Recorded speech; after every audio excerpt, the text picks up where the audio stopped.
Chapter 4 is on carbohydrates. It's a fairly lengthy chapter, and therefore I'm going to break this review session into two videos. Now, first of all, what are carbohydrates? They include sugars, starches, fiber. They're organic in their composition, they're macronutrients, and they're a significant energy source, 4 kilocalories per gram. Types of carbohydrates. You need to know examples of the simple sugars, the monosaccharides, such as glucose and fructose and galactose. Disaccharides are sugars that are made of 2 monosaccharides. This includes things like sucrose and maltose and lactose. Polysaccharides are the complex carbohydrates. They include things like starch, which is found in plants, glycogen, which is how we store carbohydrates for energy in our liver and in muscle tissue. Liver glycogen is important because it's a source of blood sugar between meals. There are other polysaccharides that also exist. Fibers are polysaccharides, but they're generally indigestible. They do not provide a calorie source. Now, read through the notes on that, of course. Why do we need carbs? Well, first and foremost, energy. There's a rather lengthy section in your notes about energy nutrients in perspective. Remember, most of the tissues of the body use glucose and fat, except for the brain. The brain relies almost 100% on glucose, and the only way to get it other than eating is to use our glycogen, and if that's gone, then we end up breaking down our own lean tissues, because the body cannot convert fatty acids from fat into glucose, but it can convert protein. But the problem is we don't store proteins for energy. We do store fat for energy, and we do store glycogen, but you can only store so much.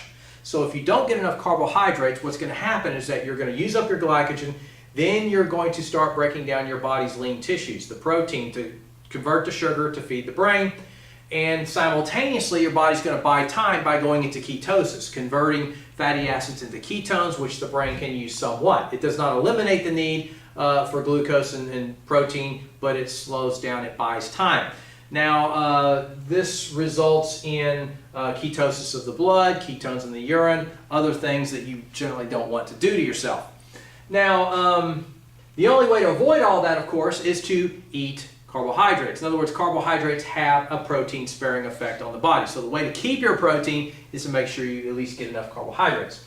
There is a section in your notes and in your book on the benefits of fiber, and I do want you to read and study that. They include colon health, reduction of risk of heart disease, reduction of risk of certain types of cancers, and so forth. Now, in the next section, it talks about how we process carbs. Some of it is review from the previous chapter. What do we do with digestible carbs? We break them all the way down into the monosaccharides, and it's the monosaccharides that are absorbed. Now, they're brought to the liver, like I told you before. But what the liver will do is the glucose that we absorb is ready to go. But all monosaccharides that aren't glucose, your liver is going to convert to glucose. So it all ends up as glucose in the end. Some of it goes into the blood sugar, some of it gets stored as glycogen in the liver. Now, fiber, of course, remains undigested, enters the large intestine, and is eliminated. Your regulation of blood sugar involves hormones, insulin and glucagon. Be sure to read about the roles of insulin and glucagon. They are made from the pancreas. They work in opposite ways to control blood sugar. Glycemic index is a value to indicate how fast a food raises blood sugar. Not how much, but how fast. So if you have, say, an apple and an equivalent amount of sugar in candy, candy has a much higher glycemic index because the apple has fiber, and fiber slows down the rate of sugar absorption. So again, foods with a high glycemic index mean that the sugar is absorbed quickly into the bloodstream. So again, it has to do with speed, not amount. Carbohydrate recommendations. Be sure to read through that. Total carbs should be 45 to 65% of calories, or 35 to 65% of calories.